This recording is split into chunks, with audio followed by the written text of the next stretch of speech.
భద్రాద్రి కొత్తగూడెం జిల్లాలో దారుణం జరిగింది. అత్తింటి వేధింపులు భరించలేక మహిళ ఆత్మహత్యకు పాల్పడింది.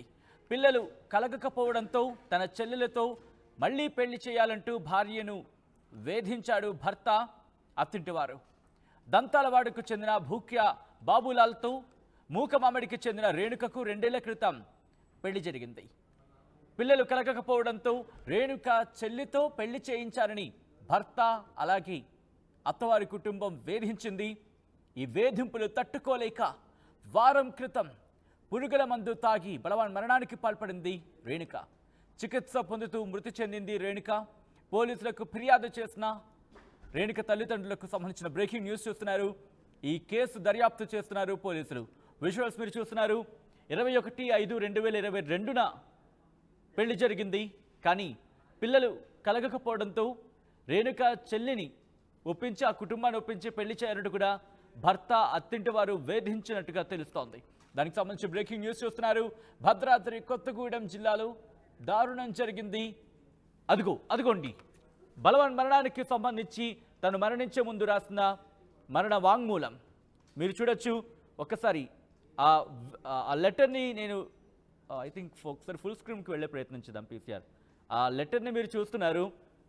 ఆ లెటర్లో పేర్కొంది తనకు జరిగిన అన్యాయానికి సంబంధించి అన్యాయాన్ని ఆ లెటర్లో రాసుకొచ్చింది రేణుక. ఆ లెటర్ని మీరు చూస్తున్నారు ఆర్టీవీ స్క్రీన్ మీద. ఒకసారి ఫస్ట్ నుంచి వెళ్ళే ప్రయత్నం చేద్దాం. ఫస్ట్ నుంచి ఆ లెటర్ని చూపించే ప్రయత్నం చేద్దాం. అదిగోండి, అయ్యా అంటూ నా భర్త అంటూ ఆ ప్రస్తావిస్తూ పూర్తిగా అందులో అంశాన్ని పొందుపరిచింది. దాంట్లో తాను ఎటువంటి ఇబ్బందులకు గురైంది, అత్తింట్లో ఎటువంటి వేధింపులను భరించింది, నా భర్త రవి, మాకు 2 అమ్మాయిలు అంటూ కూడా చూడొచ్చు మీరు. భూక్య రేణుక అంటూ కూడా రైట్. ఒకసారి డీటెయిల్స్ తెలుసుకునే ప్రయత్నం చేద్దాం. మా ప్రతినిధి ఉదయ్ అప్డేట్స్ అందించేందుకు సిద్ధంగా ఉన్నారు. ఉదయ్, అసలు ఏం జరిగింది అత్తింటి వారికి సంబంధించి? రేణుక అత్తింటి వారు ఏమంటున్నారు? భద్రాద్రి కొత్తగూడెం జిల్లాలో దారుణ ఘటన చోటు చేసుకుంది. అటు సంతానం కలగలేదంటూ పూర్తిగా సొంత కోడల్ని అత్తింటి కుటుంబ సభ్యులతో పాటు కాపాడాల్సినటువంటి భర్త కూడా పూర్తిగా వేధింపులకు గురయడంతో సదరు వివాహిత బలవర్మరణానికి పాల్పడింది. పురుగుల మందు తాగి ఆత్మహత్యకైతే పాల్పడింది. ఈ ఘటన భద్రాద్రి కొత్తగూడెం జిల్లా ములకలపల్లి మండలం మూకమామిడి గ్రామంలో చోటు చేసుకుంది. 2022లో మూకమామిడి గ్రామానికి చెందినటువంటి రేణుక, అదేవిధంగా భద్రాద్రి కొత్తగూడెం జిల్లా టేకులపల్లి మండలం దంతాల తండాకు సంబంధించినటువంటి బాబులాలకు 2022లో వివాహం జరిగింది. అయితే 2 ఏళ్లైనా సరే పెళ్ళై సంతానం కలగలేదంటూ భార్యను తరచూ బాబులాలు వేధిస్తుండేవాడు. ఆ వేధింపులకు తోడు ఈ అత్తింటి కుటుంబ సభ్యులంతా కూడా ఒకసారిగా ఆమెను వేధించడం మొదలుపెట్టడంతో ఆమె తీవ్రమైనటువంటి మనోవేదన గురవుతుంది. ఒకవైపు అత్తింటి కుటుంబ సభ్యులంతా కూడా రేణుకను విడాకులు ఇస్తే తమ కుమారుడికి మరొక వివాహం జరిపిస్తామని మొదటి నుంచి కూడా వాళ్ళంతా కూడా వేధింపులకు గురి చేసిన నేపథ్యంలో సదరు వివాహిత గత కొద్ది రోజుల క్రితం పుట్టింటికి చేరుకుంటుంది. అయితే ఈ నేపథ్యంలో భర్తతో తరచూ ఫోన్ కూడా మాట్లాడుతుంటుంది రేణుక. కానీ భర్త మాత్రం నీకు సంతానం కలగలేదు కనుక నీ చెల్లెల్ని అంటే కళ్యాణిని ఇచ్చి వివాహం జరిపించాలని కూడా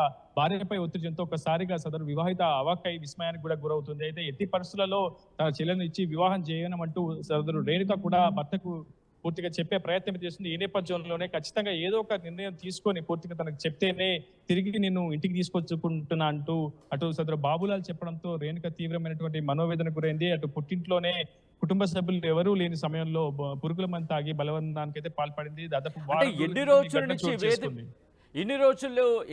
నుంచి వేధింపులు ఉన్నాయి? ఎప్పుడు తల్లిదండ్రులకు చెప్పింది? తల్లిదండ్రులు కూడా అత్తింటి వారితో మాట్లాడే ప్రయత్నాలు ఏమైనా చేశారా?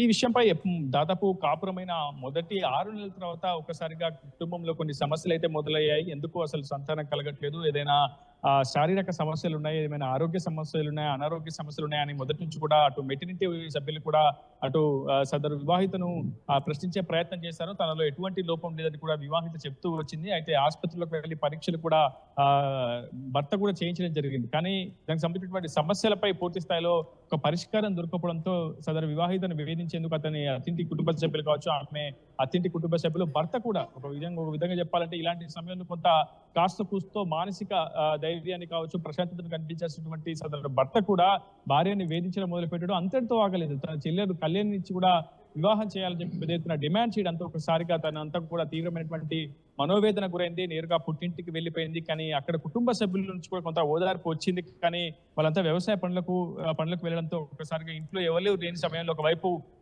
అత్తింటి వేధింపులు, మరోవైపు భర్త చేసినటువంటి డిమాండ్ ఒక్కసారిగా ఆమెను కుదేలు చేసిందని చెప్పి పోలీసుతో ఆ మానసిక వేదనను తట్టుకోలేని సదరు వివాహిత పురుగుల మందు తాగి బలవన్నానికి అయితే పాల్పడింది. దాదాపు వారం రోజులుగా చికిత్స పొందుతూనే బుధవారం రాత్రి ఆమె తుదిశ్వాస విడిచింది. ఆ తర్వాతనే ఈ విషయం అంతా కూడా వెలుగులోకి వచ్చింది. సదరు మృతురాలి తల్లి పోలీసులకు ఫిర్యాదు చేయడంతో ఈ ఘటన అంతా కూడా వెలుగులోకి వచ్చింది. ఖచ్చితంగా సదరు నిందితుడిపై కఠిన చర్యలు తీసుకోవాలి, భర్తతో పాటు అత్తింటి కుటుంబ సభ్యులందరిపై క్రిమినల్ కేసులు నమోదు చేయాలని చెప్పి మృతురాలి తల్లి ఇచ్చినటువంటి ఫిర్యాదు మేరకు పోలీసులు కేసు నమోదు చేసి దర్యాప్తును అయితే ముమ్మరం చేశారు. ప్రస్తుతం మహిళా సంఘాలు కూడా పెద్ద ఎత్తున ఈ అంశంపై ఆందోళన చేస్తున్నాయి. ఖచ్చితంగా భర్తతో పాటు అత్తింటి వారిని అదుపులోకి తీసుకున్నారా, లేకపోతే వాళ్ళని విచారిస్తున్నారా?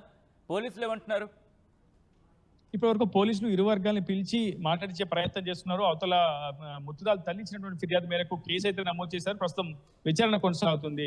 వివాహిత భర్తను కూడా, మృతురాలి భర్తను కూడా ఇప్పటికే పిలిచారు, పలుమార్లు విచారణ కూడా చేశారు. అతను అదేవిధంగా కుటుంబ సభ్యులు కూడా ఒక్కొక్కరిగా పిలిపిస్తున్నారు. వాళ్ళు అందుబాటులో లేకపోవడంతో ఇతర ప్రాంతాల నుంచి కూడా వాళ్ళని పిలిపించి విచారణ జరిపించే ప్రయత్నం అయితే పోలీసుల వైపు జరుగుతుంది. ఏదేమైనా ఖచ్చితంగా నిందితులపై కఠిన శిక్షలు వేసేంత వరకు తమ విచారణ కొనసాగిస్తామని అయితే పోలీసులు చెప్తున్నటువంటి పరిస్థితి ఉంది.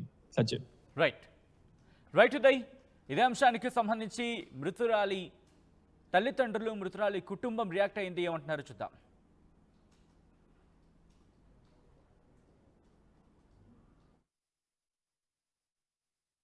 నేనైతే ఏమి తప్పు మాట కూడా చెప్పలే. 12 లక్షల డబ్బులు ఇచ్చా, 12 తులాల బంగారం కూడా ఇచ్చా, అన్నీ ఇచ్చేసా.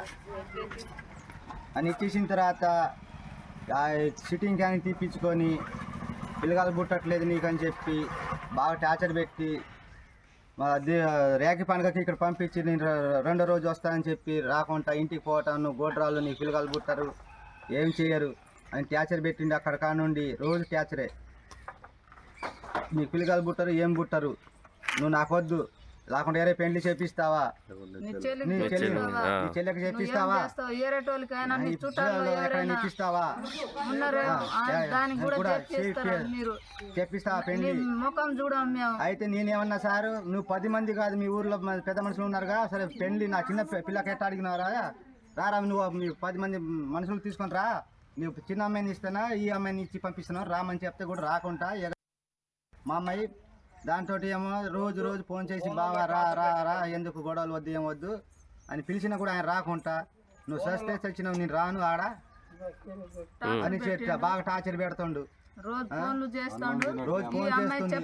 మాకు ఏమో ఏమీ చెప్పట్లే, ఫోన్ తీసుకొని ఫోన్ చేస్తూనే ఉంది, మాట్లాడుతూనే ఉంది. ఆయన ఏమేమో తిట్టిండో అది మాకు చెప్పలే. మా అమ్మాయి కూడా మళ్ళీ లాస్ట్ చచ్చిపోయినప్పుడు ఆయన టార్చర్ పెట్టిండని కూడా మాట్లాడింది.